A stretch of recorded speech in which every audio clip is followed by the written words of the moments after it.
Hi everybody, welcome to this video on the Fundamental Theorem of Calculus Part 2. We're going to explain the theorem in this video. We'll start by stating the theorem. If a function f is continuous at every point of a closed interval from a to b, and if the function capital F is any antiderivative of f on that interval from a to b, then the integral from a to b of f of x dx is equal to capital F of b minus capital F of a. We're going to explain this theorem now. We'll start by looking at the theorem's equation and explaining the terms in the equation.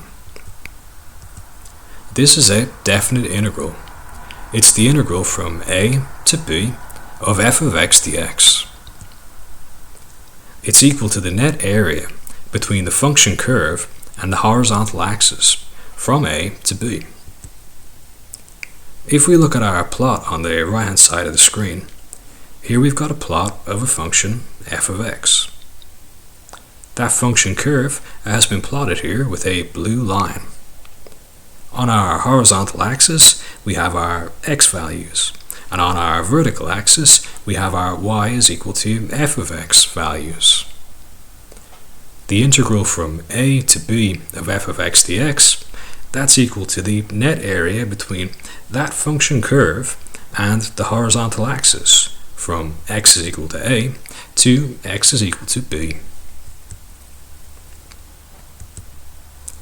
These terms are values of the function capital F of x. Capital F of x is an antiderivative of the function f of x. An antiderivative of a function returns the function when it is differentiated. We can use our formulas for indefinite integrals to find an antiderivative capital F of x of the function f of x. Capital F of b is a value of the function capital F of x, where we substitute x is equal to b. And capital F of a is the value of the function capital F of x, where we substitute x is equal to a.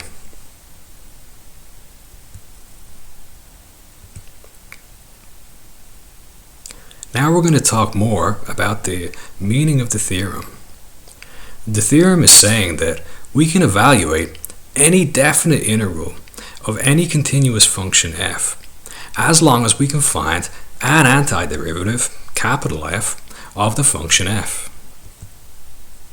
This part of the Fundamental Theorem of Calculus is also called the Integral Evaluation Theorem.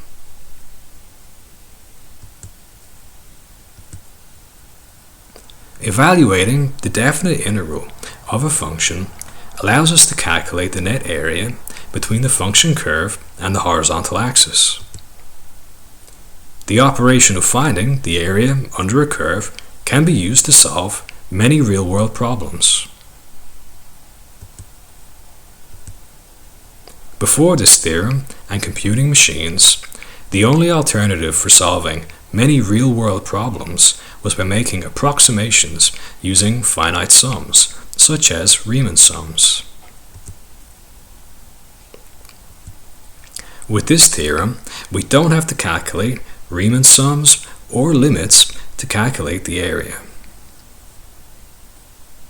If you would like to learn more about making approximations using finite sums and Riemann sums in particular, please click on the links at the top of the screen to see my videos on that topic.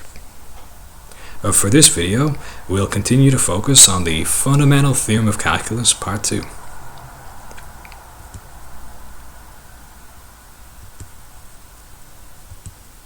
The Fundamental Theorem of Calculus was viewed as a huge leap forward. It's still seen as one of the most important computational discoveries in history.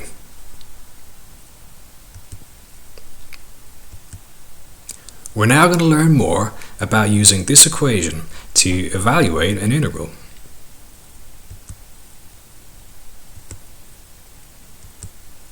When evaluating an integral, we write capital F of b minus capital F of a in a particular way. We write it as the antiderivative capital F of x evaluated from a to b. Shown here is capital F of x followed by a vertical line followed by a, our lower limit of integration, and b, our upper limit of integration. By writing it in this way, this lets us show the antiderivative in an intermediate step and lets us write it in a compact way.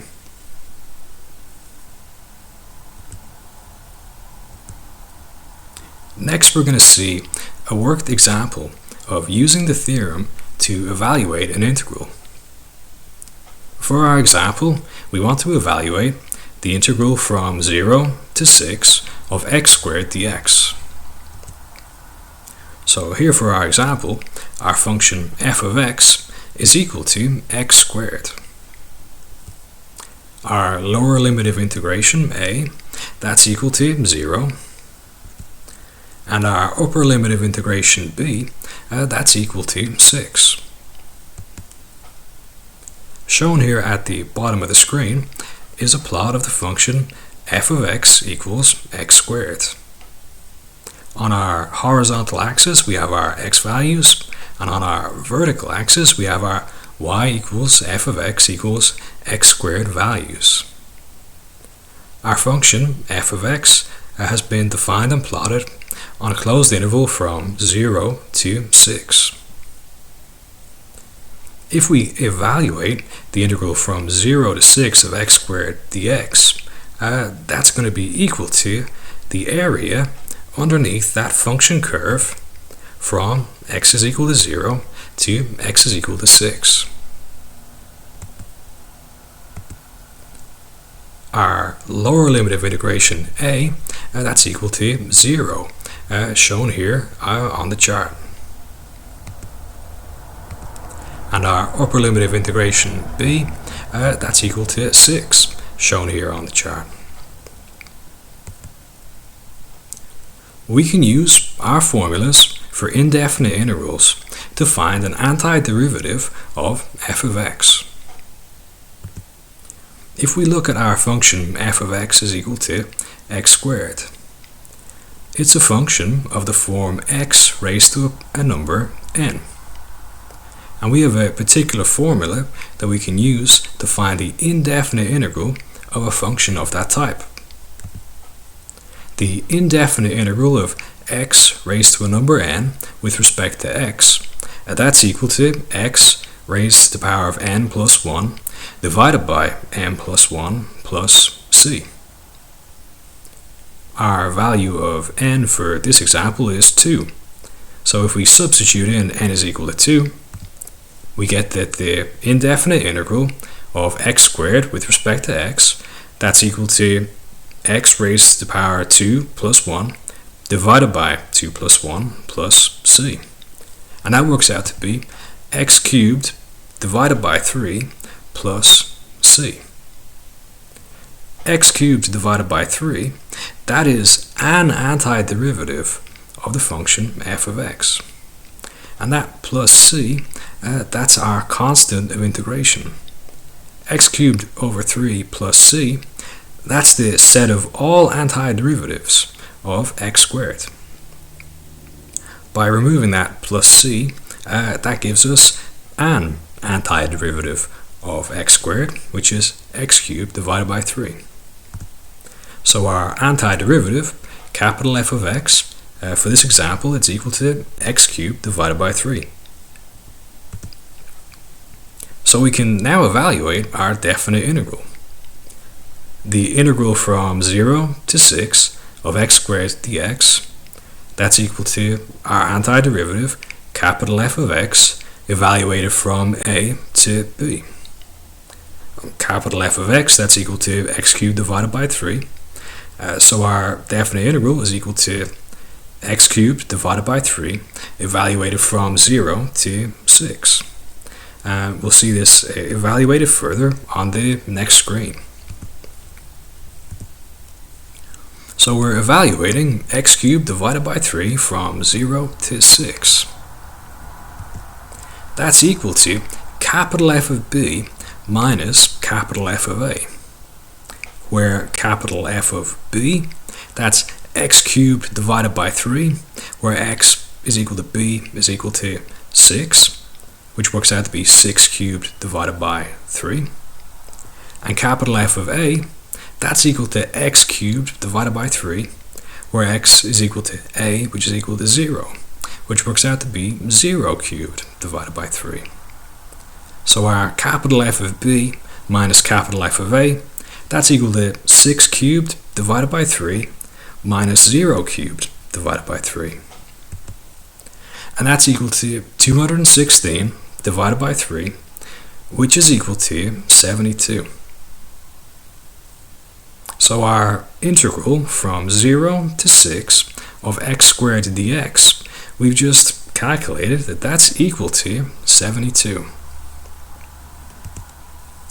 If we look at our plot on the right hand side of the screen, here we have our plot of y is equal to f of x is equal to x squared. Now we've just evaluated that integral. We've calculated that the integral from 0 to 6 of x squared dx, that's equal to 72. So we've just calculated that the net area between that function curve and the horizontal axis from 0 to 6, that's equal to 72. Shown here with this shaded in green region on the plot. In this example, we use the integration formula for x raised to the power of n to find an appropriate antiderivative. To find the antiderivative of other functions, we can use the appropriate integration formula for that function. To summarize, in this video, we've explained the Fundamental Theorem of Calculus Part 2. In our next video, we will prove this theorem. If you found this video useful, please subscribe to this channel to receive more content. Thank you very much for your time and for watching this video. See you next video.